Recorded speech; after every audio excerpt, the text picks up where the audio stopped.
Hi, I'm a helpful Southern California Honda person, and recently we've been doing random acts of helpfulness, like helping disabled veterans with a big move, replacing stolen softball gear, and paying for a class field trip. And we can help you too with a great deal on a reliable award-winning Honda, like the Accord, a car and driver 10 best winner a record 33 times. Click the dealer locator link to find a dealer near you and go to SoCalHondaDealers.com to suggest a random act of helpfulness for someone you know. Car and Driver, January 2019. Falling down the stairs and breaking your ankle doesn't sound good. But falling down the stairs and breaking your ankle with no health insurance sounds even worse. Life can change in an instant. Be covered when it does. At Covered California, we can help you get financial help to pay for your health plan. Covered California. It's more than just health care. It's life care. Visit coveredca.com today. Open enrollment ends January 31st.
I think we're going to pump the brakes right there on my good friends, Bloodstone. Welcome to the show, everybody. This is Kind of Player Play. I'm your host, Lamont Patterson, rolling with my man, Dr. Matthew Anderson, my esteemed colleague. How are we doing today? We're doing good, and from the esteemed colleagues section, we are very excited about this topic we're going to talk about tonight. I hope that Antonia says something that is very useful and helpful to you. I'm pretty sure she is because, I guess my Vienna sausage casserole, hasn't really been working for me lately. No, that didn't bring in a lot of business for you, I think. No, it's not good in the dating category. Maybe that's what's been wrong, you know what I'm saying? But I thought that, the chitlin jello, man, I thought that was an aphrodisiac, But anyway, it might be in some parts of Texas, I don't know, but not where I come from. Oh, well, I don't know. See, I got room for growth, I know I got issues.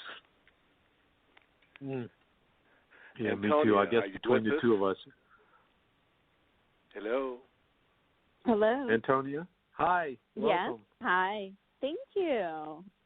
We're glad to have you. It's a pleasure to be here with you. Thank you for inviting me.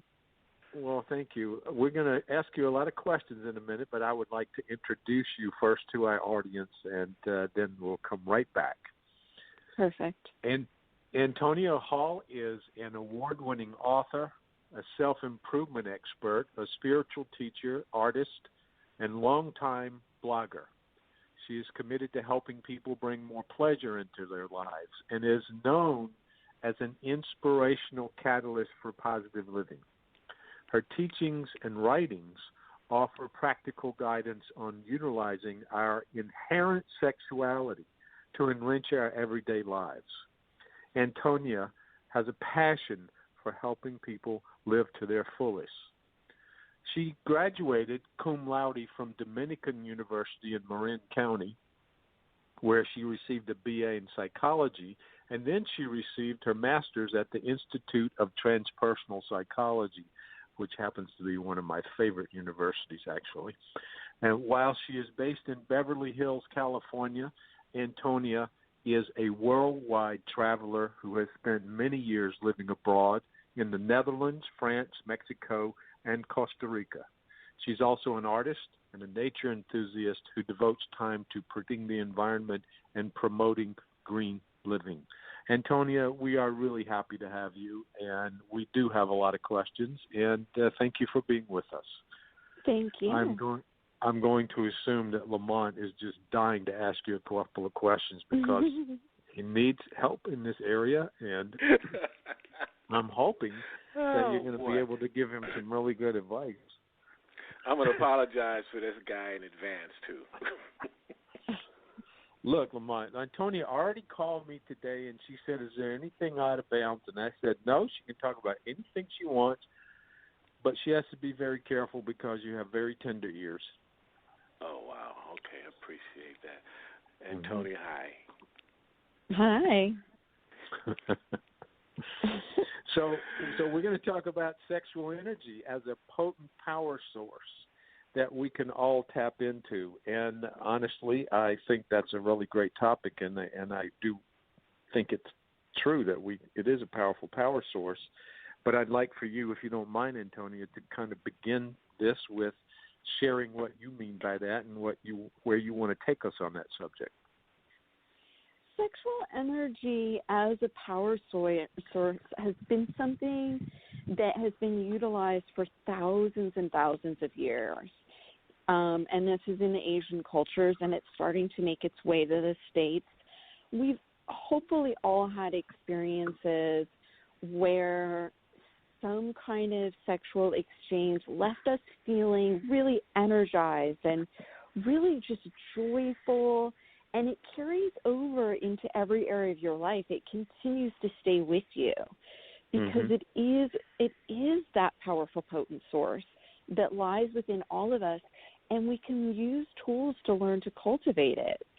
So my book, The Ultimate Guide to a Multi-Orgasmic Life, offers tools to kind of cultivate that, learn to be multi-orgasmic. You can move that energy through the body. It's really an amazing skill to have. Well, I'm interested in the multi-part of this, which is really kind of interesting. So could you say a little bit more what it means to have a multi-orgasmic life? How does that apply sexually, but in other areas? I mean, in actual sexual intercourse or interaction, but how does that apply in that area and the other areas of life?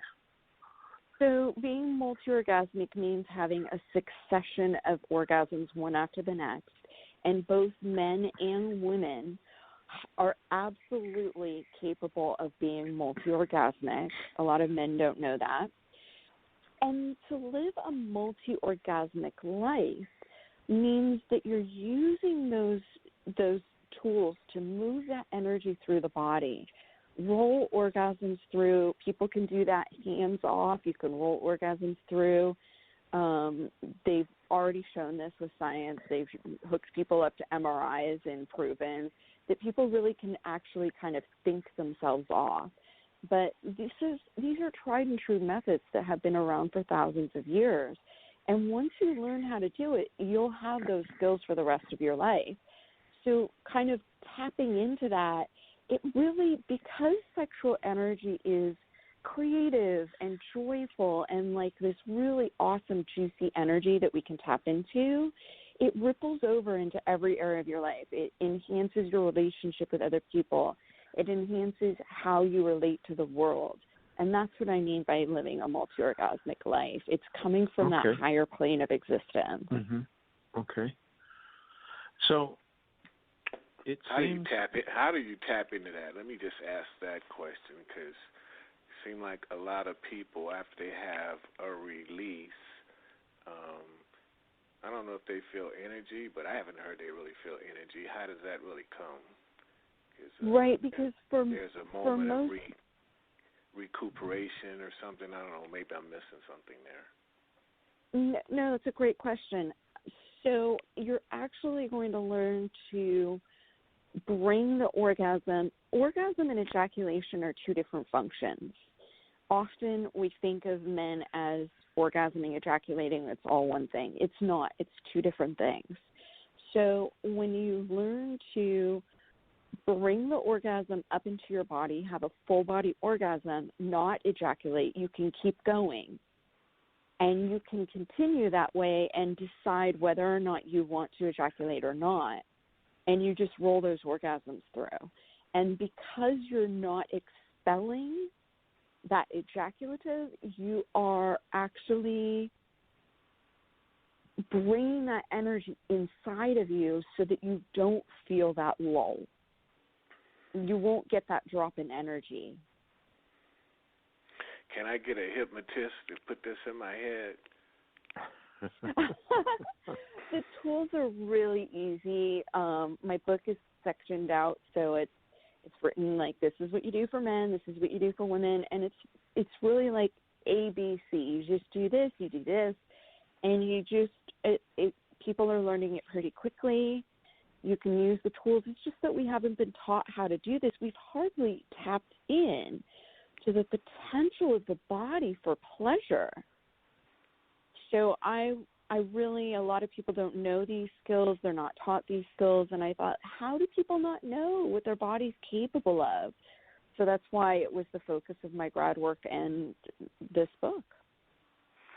Yeah, well, is this yogic techniques?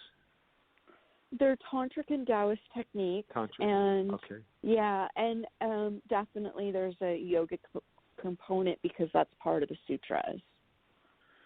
So we're talking Tantra. It is tantric based. Okay. Okay, explain that, because a lot of listeners don't know what that is exactly. Sure. So there was a shift where a different religious system was coming into play about 5,000 years ago, and there were people that said, no, I don't believe that I have to follow this in order to reach enlightenment. I don't believe that I have to abstain. I believe that we can use the body as a tool for pleasure, for transformation, for transcendence. And they basically wrote the book on it. They wrote these sacred texts that are the tantric texts that taught people how to use breath work, how to use energy work, how to implement these different tools, knowing yourself, knowing your mind, because sexuality is such a mental function. So they wrote the book on all of it, and it was handed down person to person. It wasn't like something that was getting passed around. It was getting told individual to individual. So it's kind of like these sacred secrets that we're now able to disclose, and everybody can have access to it.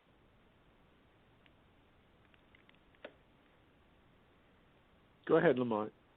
No, well, all right then. I was absorbing all of that, because it sounds like, a lot of this is totally mental opposed to being physical. Sexuality is a mental function. You orgasm from your brain. I mean, it's really about your headspace. And a lot of women have trouble orgasming because they're unable to relax and enjoy and get out of their head. It can affect men and the way that they're relating to their body. Our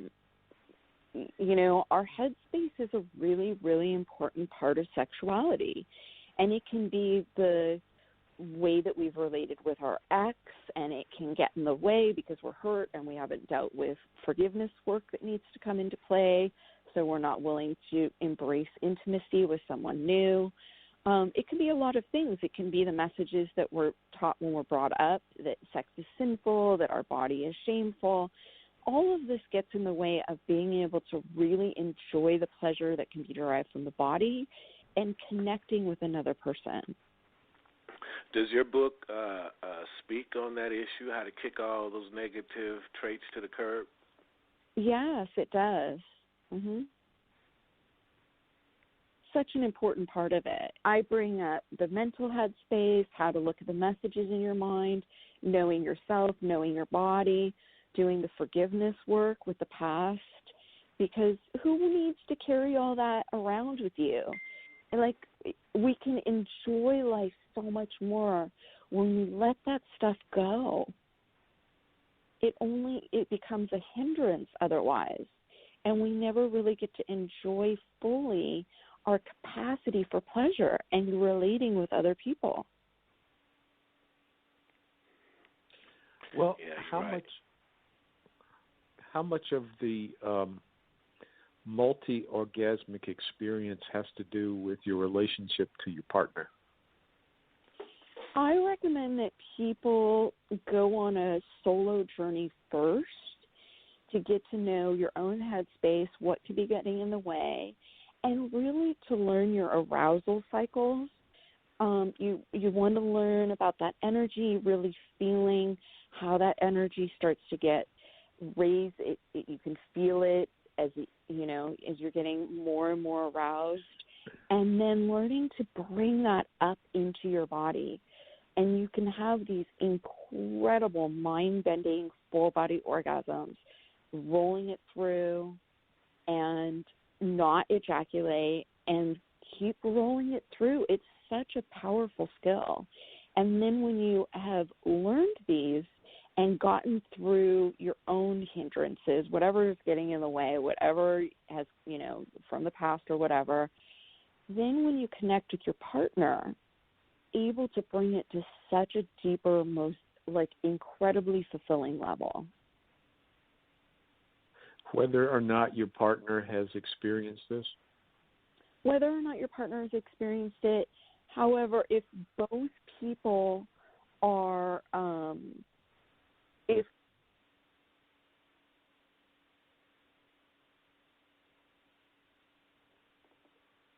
Hello? Yeah, I don't know what happened. I'm still here.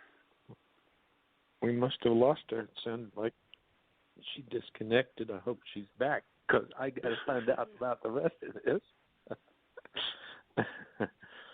You just got to get out of your head. That's what I'm finding out, man. I got to get out of my head. Yeah. I'm in my head.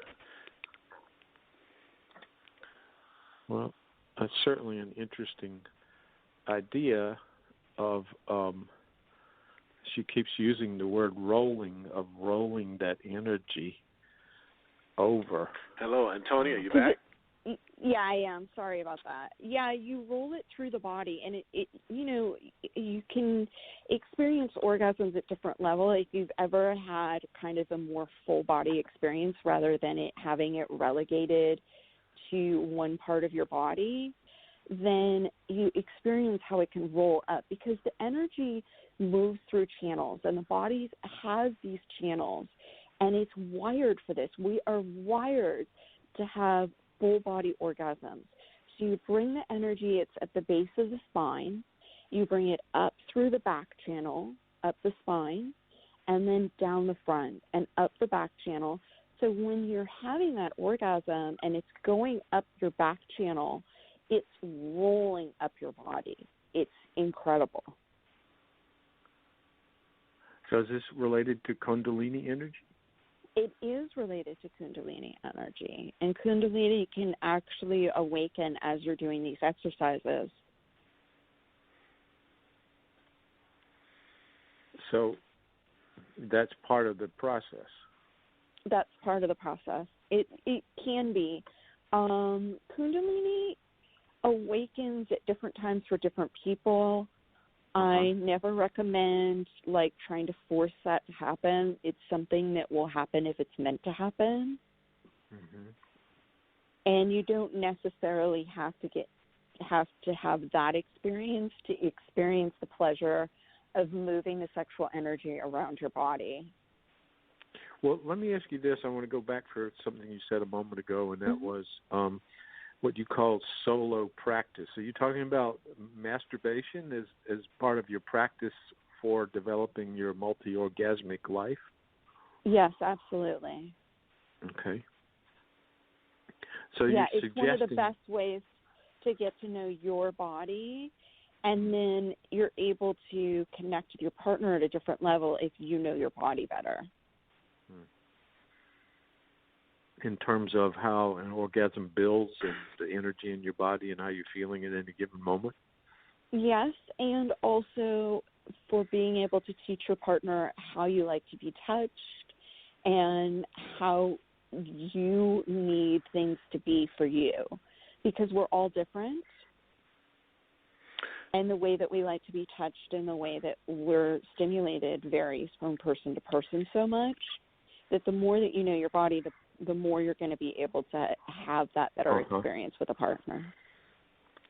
And I'm pretty sure a lot of men wasn't taught that. No, a lot of us, men and women, have not been taught that. Well, I have a couple of questions I want to ask you about that, because I've had clients, men, who would say to me, when I'm in relationship with the person that I love and we're making love, he would say, I have difficulty having an orgasm. And often this is a person who does a lot of masturbation.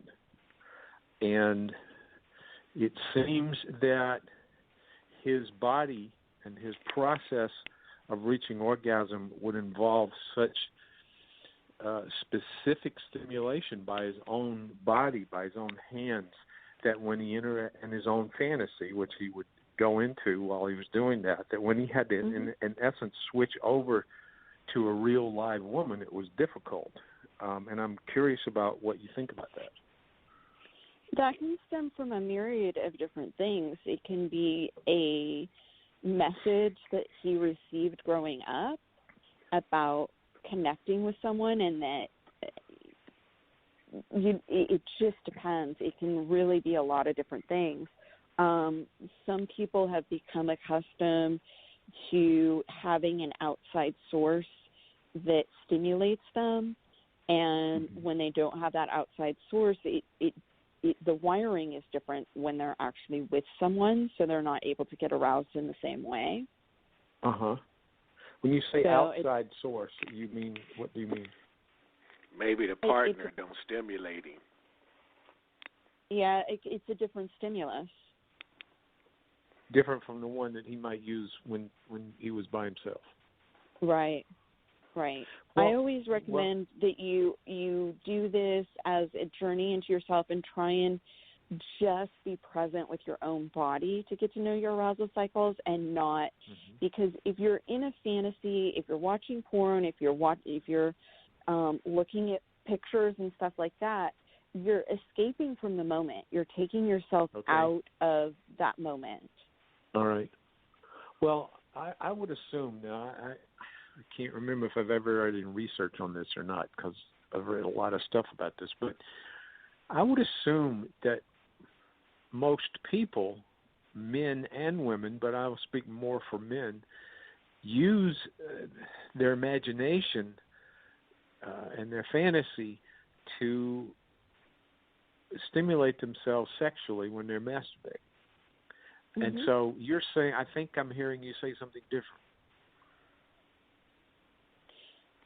You want to become very hyper aware of your own body and the cycles as you move through them. So you have to bring a really deep level of awareness, because I want you to get in touch with that sexual energy. And everything is energy. Science has shown that we're all just energetic, right? But sexual energy is different from the rest of the body. It's a more potent source, and it has a different feel to it. And when you're getting aroused, that energy gets amplified, and I want you to really feel it in your body so that you can start to feel what it's like to bring it up into your body. So what begins the arousal? It out. Pardon? What is the beginning of the arousal process? if a person is by themselves. Right. So you're going to feel that energy.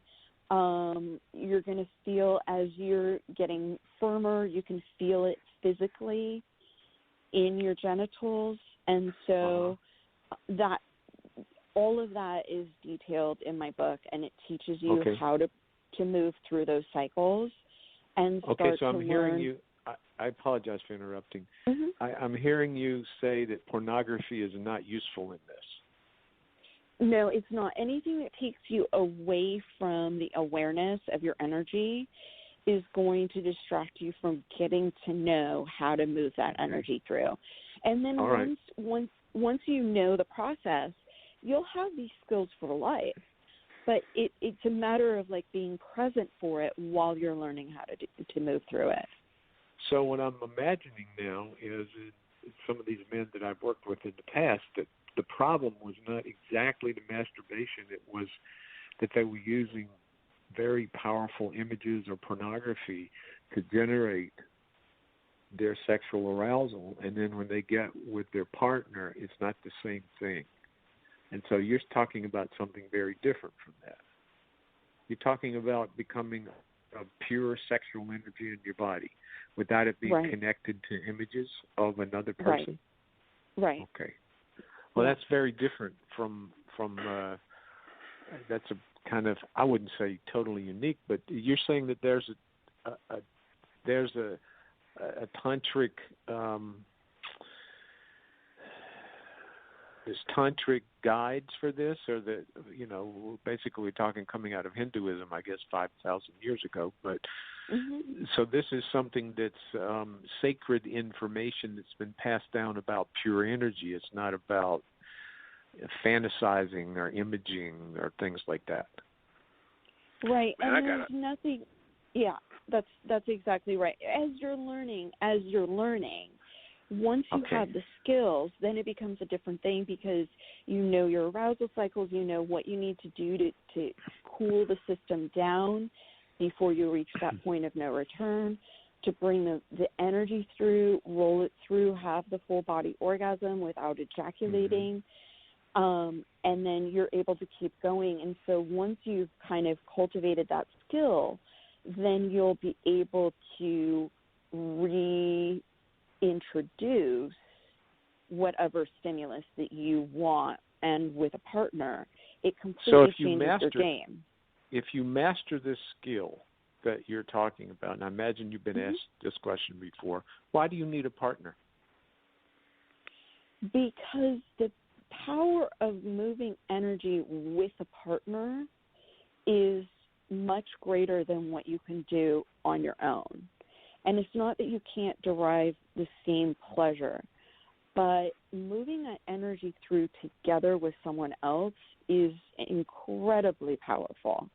And it's incredibly pleasurable, and it can allow for incredible amounts of healing and experiences of transcendence. It will take you into another place. It's like reaching this very high vibrational level after doing meditation for years or something like that, where you've... And that part I understand, but are you actually saying, I thought you said it and then I wasn't sure, you're actually saying that you can reach levels with this practice with a partner that you cannot reach by yourself?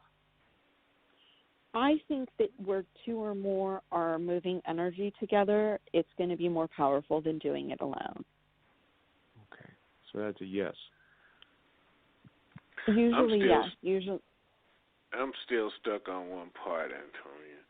Seems like when a man is masturbating, right to the point where he's about to explode, and he tries to redirect this energy with his scrotum full. Isn't that a little pain in there or something? Well, there's a point right before that. And that's part of why I recommend that you really bring awareness to the cycles, because you'll start to learn that place where it's like, okay, I'm feeling it's, you're getting closer, but you're not at that point of no return yet. So you can cool down the system, gnashing your teeth, will create saliva, which cools the system. There are a bunch of different techniques, and I recommend a bunch of different techniques for guys in my book so that you can find what works best for you. I had to ask that for you, Matthew. Thank you. I'll gnash my teeth right now for listening to you talk. It'll cool my energy down so I don't. So let me ask you this. So you're saying, and what role for our audience who's not fully into all of these some of this terminology, what role does intimacy play between two people, and where does love function in this at all, if at all? There are actually a bunch of different recommendations on the intimacy level and how to connect with your partner. Everything from the type of bed that you should use, the pillows that you want on your bed so that you can accommodate different positions. Putting a pillow under the woman is always a great way to kind of shift her, and you'll actually reach angles that are much better for both of you.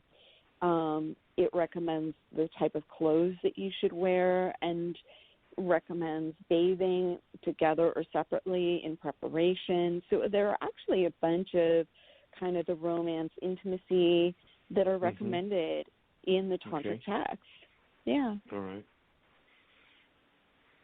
Where do you put the pillow at? You don't smother her, do you? You do not smother your woman. You put it under her Antonia, hip.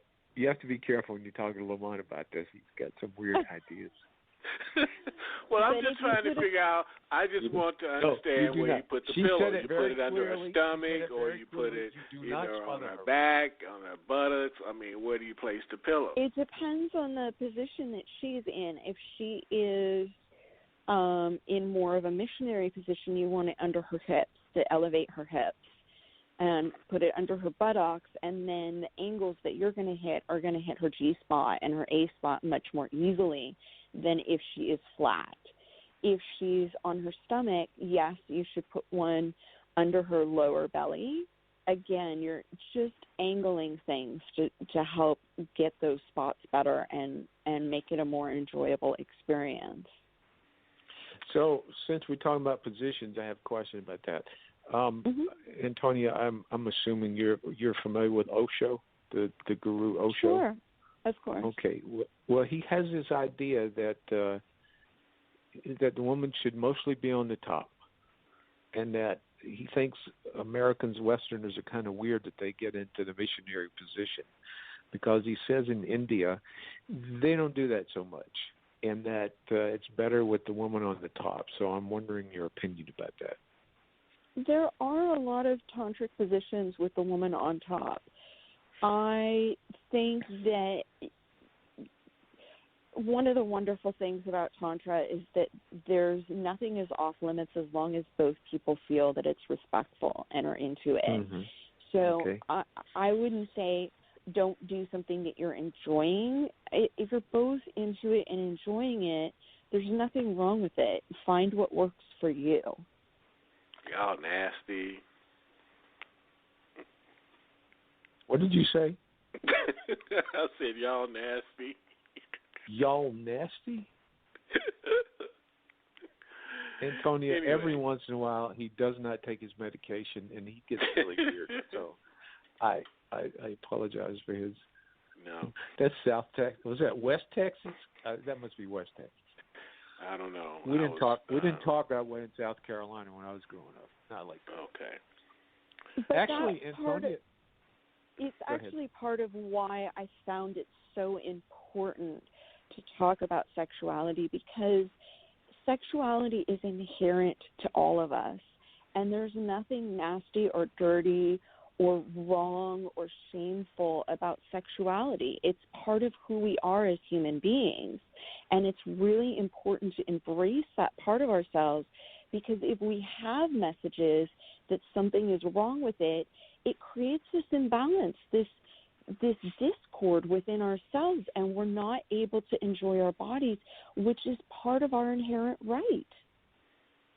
Well, I agree with you, and I think that Western culture in particular was infused with that kind of negative attitude from the very beginning of when, all the white people came over here from England and like that, and brought that puritanical attitude of right, bodies and the Eastern concept that, and I'm out of the tradition you're talking about, really thinks of the body as our best spiritual asset, and that it is.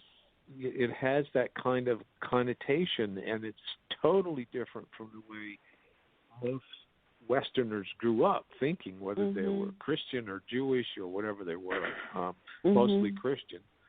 And so we do have this attitude of physicality and sensuality and pleasure related to the body as somehow sinful from a Christian perspective, and to think about it or to be with it. And so it's lovely to hear somebody talk about it from a what we would call, I guess, a kind of a non-polluted, puritanically polluted. I can't talk tonight.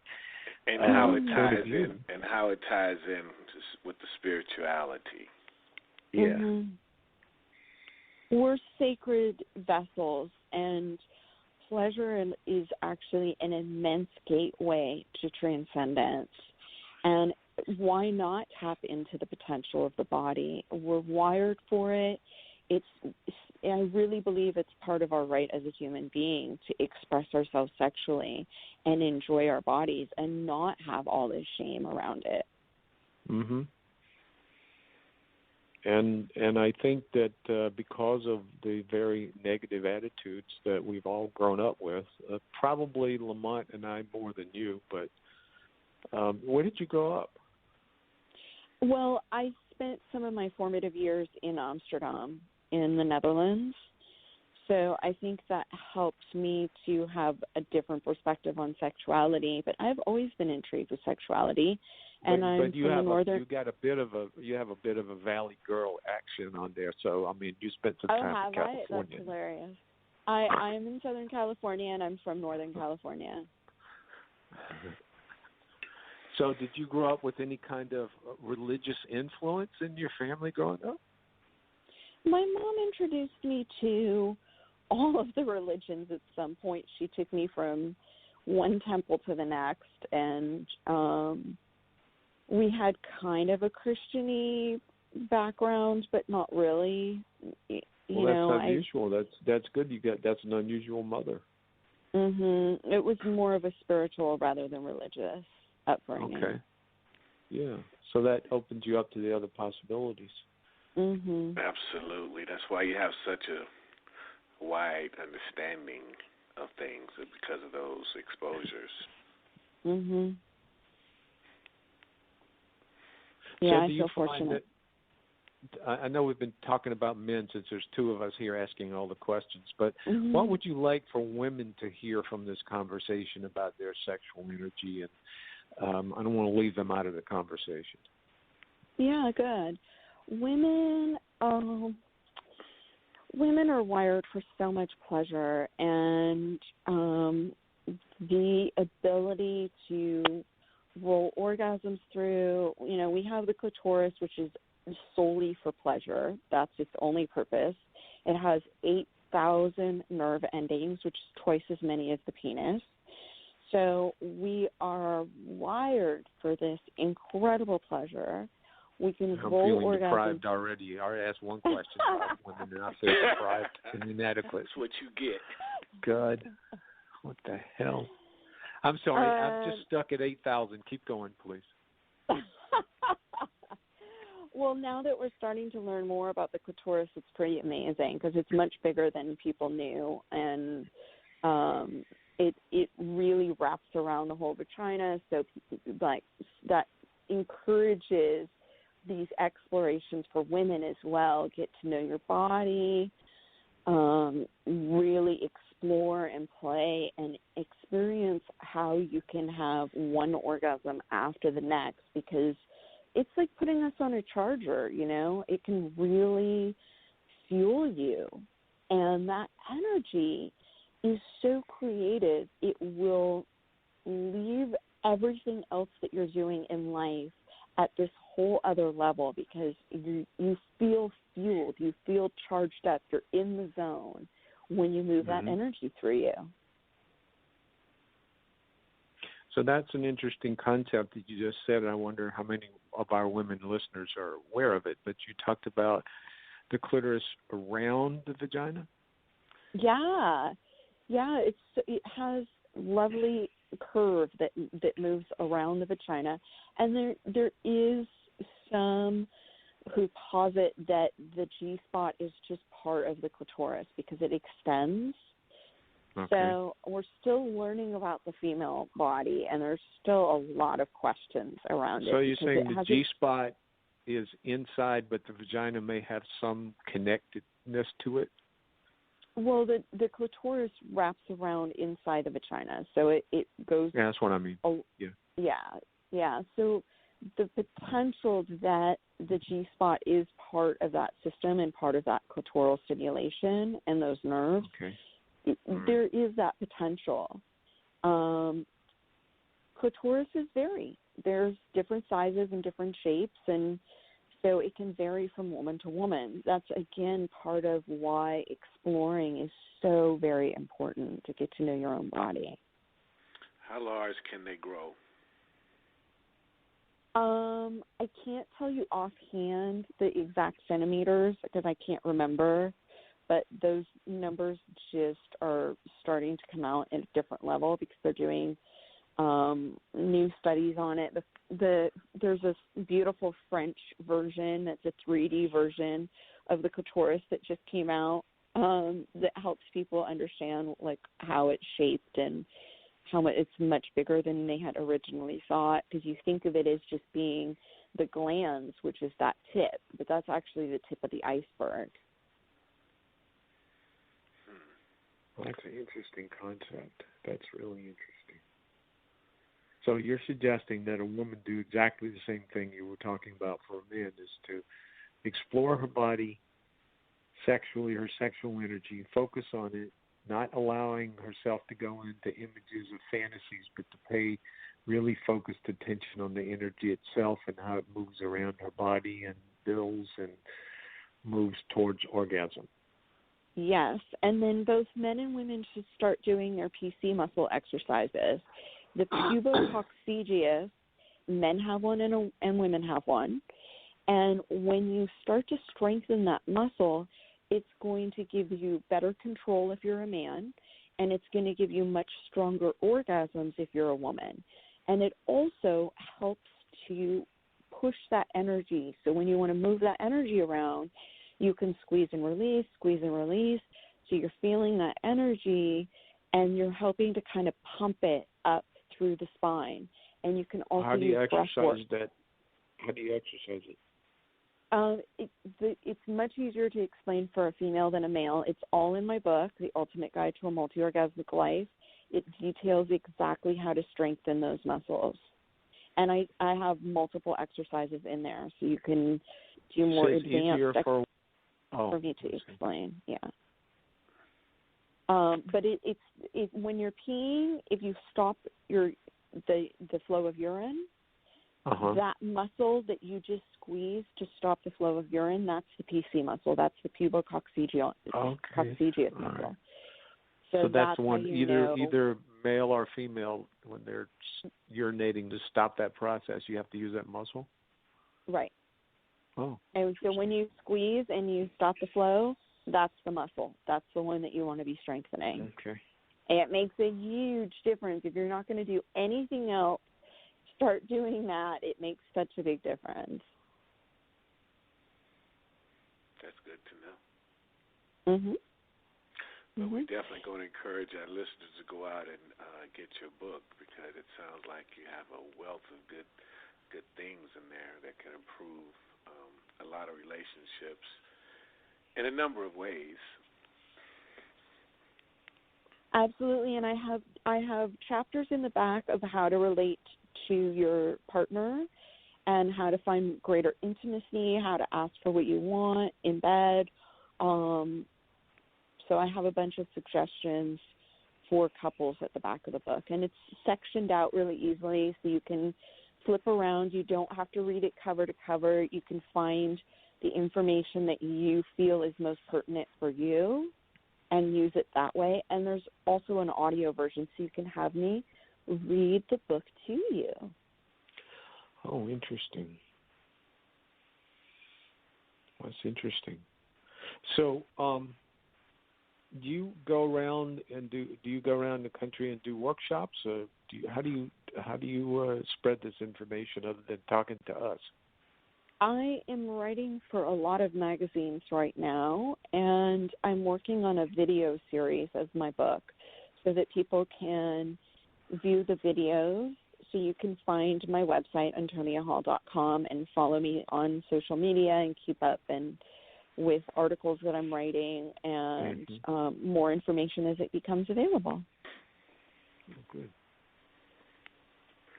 So do you work with people individually, like FaceTime, Skype, phone, or things like that, or do people come to you and other than reading the book, is there access to you in some other way? I have worked one-on-one with people. I have done that. I'm not hearing you say that's. It sounds like to me you're really focused on teaching and spreading the word about the book right now, and I don't want to mislead the people that are, for instance, if someone goes to your website, are they going to see a way to talk to you personally or not? You would have to follow me on social media. I'm on all the social media platforms. All right, I see. Okay. Very easy to find me. So did you have a tantric teacher? I have had various tantric teachers, and I've been doing tantric work for the past 10 plus years. I found that it just was so transformative, and I didn't understand why we're not taught how much pleasure we're capable of. Because once you start rolling those orgasms through and learning these skills, it is mind-blowing how much pleasure the body is wired for. And it was like, how do people not know this? How are we not taught this? Well, the Christian church kind of saw to that. But right. Let me ask you, we don't have a lot of time, but we didn't ask you specifically to talk about full body orgasm, so I just wanted you to share a little bit about that for a moment. So when you use the pubococciphidius muscle, you move that energy through the body, you bring your orgasm up into your body, it will roll through and you will experience full body orgasms. And it varies like any orgasm. Orgasm is a release of energy, so it can vary in how it feels, but it's immensely pleasurable and an incredible skill to have. So you can do like breath work and pelvic work. Pelvic bouncing is one of my favorites. You can roll orgasms through hands off. I think it's the most perfect way ever to start the day, and it just charges you up. You don't have that lull of having orgasms and then your energy is depleted. It fuels you because you're keeping it within your body. No, I understand that. That makes sense to me. That once you allow that explosion to occur, to, in a sense, almost externalize itself, then the energy's gone, right? Right. You have deplete to your wait energy. for replenishment. Right, and the Eastern philosophy has for thousands of years spoken on the importance of men learning how to not ejaculate every time so that they can keep that energy source for themselves and not get themselves depleted. Well, that's an interesting point because a lot of men, at least in our culture, have this attitude that if they don't have orgasm, somehow they're cheated. If they don't ejaculate. But they have them connected in their minds, is what I'm saying. Right. Ejaculation and orgasm would be one function, and if they don't have that, they're cheated. Right. It's a huge distinction. It's really an important one, and it will empower you immensely. Right. So I think a lot of men feel that if you don't ejaculate, there's something wrong with them. Right, because if that's what you've experienced. But it's funny, Kinsey actually, when he was doing his studies on younger men, he found that most very young, like teenage, were multi-orgasmic. And it's almost a skill that's unlearned. Yeah. I could believe that. That. Certainly. So being multi-orgasmic is not the same thing as having multiple ejaculations. No, it's not. You're actually going to not ejaculate. You're going to keep it inside.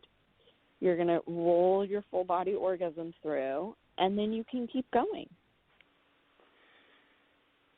So it's a form of raising one's energy and containing it in a conscious way so that it expands out through the body, and then you just, well, we're talking about how long are we talking to have sex now? Hour and a half, 2 days? Oh, hours, yes. It puts you in control, though. It's not that you have to have hours of sex, but you'll be able to. So, I call it like becoming a sexual superhero, because it's a powerful skill to have. And not a lot of men have cultivated this. So once you've trained yourself how to do it, you'll have these skills, and it's a whole nother level. And that got me with this big question, because I guess one of the questions are, can we realistically find the time to do that? And I know a lot of men in America, they're on survival mode. So the question is, how do they shut off, the pressures of everyday things, everyday living? How do they just turn that off and totally get into your practices? Everything is a choice, and when you choose to make taking care of yourself and enjoying more pleasure in your life a priority, it's easy to do. My book is broken up really, really simply. It's a couple of pages and an exercise, and a couple of pages and an exercise, because I knew people were really, really busy. So it's very easy to implement. And just even implementing some of the breath work will give you more energy. You're going to feel more fueled up when you use these tools. So you're going to find that you have more energy to draw from. Okay. Yeah, thank you, guys. I think we have another caller. 347, you're on. Yeah, hi. You're all making my head stand up. Hi, Joan. Hi, Joan. Little old lady. Hi there, Lamont. How you doing? Is this okay for somebody my age of 76? Because I know a lot of seniors who would like to try this, but they're afraid they won't live through it. Oh, yeah, absolutely. It's a wonderful tool to use when you're older, because it helps to get the blood flow going. It helps to stimulate that energy again, and it's actually a wonderful tool to use. It should be a lot of fun, if nothing else. It's a lot of fun. It would be funny, Our teeth fall out, my hair stands up, everything's going to happen. We're going. Anyway, thanks for the thought. Bye-bye, everybody. All right, Joe. Thanks for calling. Bye. I bet she's going to go get that book right now. She's adorable. She's one of my favorite people. I love her. She's a trip. And I bet she's going to get that book, and then she's going to send me emails all week long about it. She might send you more than me messages. She's going to leave me messages. She's going to say, "Doc, did you do this yet?" She's funny. I know. I'm going to hear about this for weeks now. Well, just as long as that's all she do is send you emails. Well, that's all she does. She's a nice person, but she's got a great sense of humor, I'll tell you. She leaves me some funny messages. But she is 75, and I bet she's going to get that book and try some of this. So we'll find out. Definitely, I'll hear from it. If I do, I'll let you guys know. But I love hearing from people. I get wonderful messages of that things are just, people feel really transformed, empowered, and it's a beautiful thing. I love hearing from people.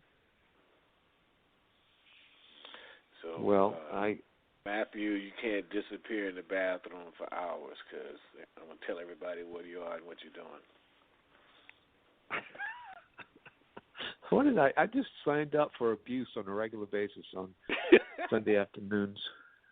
I don't know what's wrong. I need to talk to somebody about this. Antonia, please tell all our listeners where they can go get your book and how they can get in contact with you and all that good stuff. For listeners, you can find The Ultimate Guide to a Multi-Orgasmic Life on Amazon. You can find the Audible version. If you Google it, you'll find it. It's out there easily. And you can find me at AntoniaHall.com, which will give you links to Twitter and Facebook and all of that. And your audio book, Antonio, it breaks all the little different steps down. It does, yeah. And I walk you through it. I read the book myself, so you'll hear it in my own voice. That's great. That's great. Don't listen to it in the car when you're driving, Lamont. You'll crash. You better pull over to the side. Look, I won't, and if I do, I'll make sure I keep both hands on the wheel. Well, she did say you could do this in your mind and you could have an orgasm. It's possible. Right. Totally she said possible. That. Mm-hmm. Yeah. No, that sounds like doing some mental kung fu stuff, so that's definitely going to require some training. Yeah. Antonia, it's been a joy to have you. I thought you shared a lot of really useful information, and I'm sure that there are a lot of people listening to this, including Lamont, is going to really use this productively. And I'm looking forward to taking a look at your book. It's recorded, wonderful. So I'm going to play it over and over again, Antonia, myself. Right. Thank you so much for having me. It's been a pleasure. Well, thank you for being with us. Definitely. We definitely enjoyed it. Well, the show will be available for those that joined us a little late. You could go to blogtalkradio.com/PLAYA, or if you want to get it through iTunes or wherever you get your podcasts, it'll be available there as well. And also worldmovement.com. You can go get it there if you miss any portion of the show. And all fellas out there, you really need to listen to this, you know what I'm saying? That's what I think. Mm-hmm. What do you think, I'm Matthew? listening. I'm listening already. Oh, shoot. I don't know. Just don't get lost long periods of time. That's what I know. But that was interesting, though. I mean, we found out about that good. exercise because I was trying to figure out, I hear, women always talk about different exercises, but we don't really hear men or the information that she made available yes. to us to, learn that. But that was exactly good things there. Yes. So I hope you have a wonderful rest of your day. I shall, and we'll be back next week. Yes, we will. Same time, Matthew and myself, and I don't know who we have scheduled right now. Do you know who we have next week, Matt? Was that the 29th? Yes. Yes. Wait, I do know who that is. Wait, we had him on just the other day because he's coming back. Who was it? Mitchell? Is Mitchell coming back? Is that the social networking specialist? Yeah, it might be Mitchell Levy. Okay, that would be a great show, y'all. Come back next week. Check out Mitchell Levy, social networking. We'll ask him about social networking and multiple orgasming. So that should be interesting. No, we're going to talk about marketing and branding, man. You silly. Huh? You started today. We'll see you later, buddy. Guys, next week, 2:30, everybody. Bye-bye. Play.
More happy because the SoCal resident ticket is back at this Disneyland resort.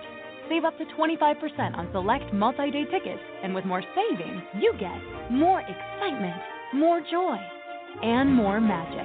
There's no better time to get more happy. Visit Disneyland.com/SoCal or click on the banner for details. Savings based on non-discounted price for the same ticket, valid for residents in select SoCal zip codes with valid ID. Tickets expire May 24th, 2018. Restrictions apply. Now's the time to get more happy because the SoCal resident ticket is back at this Disneyland resort. Save up to 25% on select multi-day tickets, and with more savings, you get more excitement, more joy, and more magic. There's no better time to get more happy. Visit Disneyland.com/SoCal or click on the banner for details. Savings based on non-discounted price for the same ticket, valid for residents in select SoCal zip codes with valid ID. Tickets expire May 24th, 2018. Restrictions apply. Hi, I'm a helpful Southern California Honda person, and recently we've been doing random acts of helpfulness, like helping disabled veterans with a big move, replacing stolen softball gear, and paying for a class field trip. And we can help you too, with a great deal on a reliable award-winning Honda, like the Accord, a car and driver 10 best winner a record 33 times. Click the dealer locator link to find a dealer near you, and go to SoCalHondaDealers.com to suggest a random act of helpfulness for someone you know. Car and Driver, January 2019.